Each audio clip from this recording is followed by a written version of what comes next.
Hello namaste నేను మీ Deepika welcome to Bharathi TV. Hyderabad లో విషాదం. యూట్యూబర్ కోమలి ఆత్మహత్య చేసుకుంది. దానికి కారణం ఇదేనా?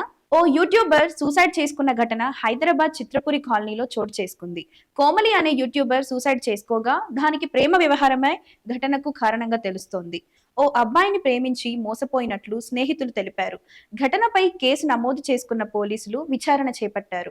ఆమె ఫోన్ ఆధారంగా విచారణకు ముమ్మరం చేశారు. విశాఖకు చెందిన కోమలి యూట్యూబ్ వేదికగా షార్ట్ ఫిల్మ్స్ తో పాటు తన లైఫ్ స్టైల్ గురించి చెబుతూ ఉండేది.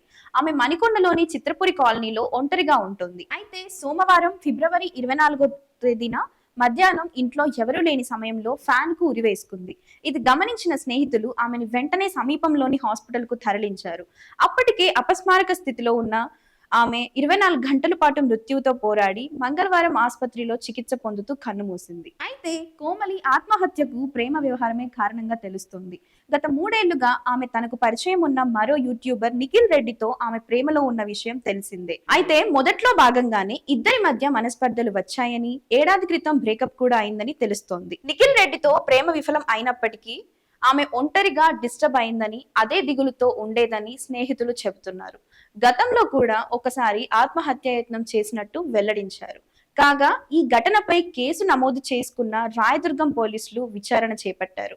ఆమె గదిలో ఓ సూసైడ్ నోట్ కూడా లభించినట్లు తెలిసింది. కోమలి ఫోన్ డేటాను పోలీసులు విశ్లేషిస్తున్నారు.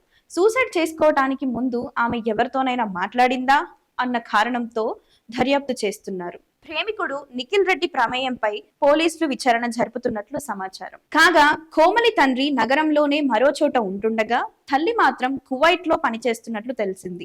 కూతురు విషయం తెలుసుకున్న ఆమె హుటాహుటిగా హాస్పిటల్ కు చేరుకుంది. విగత జీవిగా మారిన కూతుర్ని చూసి గుండెలవిసిపోయేలా రోధించింది. ఈ ఘటనపై అక్కడున్న వారిచే కంటతడి పెట్టించింది. పోస్ట్ మార్టం తర్వాత కోమలి మృతదేహాన్ని పోలీసులు కుటుంబ సభ్యులకు అప్పగించారు. కేసు విచారణ తర్వాత అసలు విషయాలు వెలుగులోకి వస్తాయని చెబుతున్నారు. ముక్కు మొహం తెలియని వాడి కోసం మీ ప్రాణాలు తీసుకునే ముందు ఒక్కసారైనా మీ తల్లిదండ్రుల గురించి ఆలోచించండి. ఈ వీడియో గురించి మీ అభిప్రాయాన్ని కామెంట్ బాక్స్ లో తెలియజేయండి.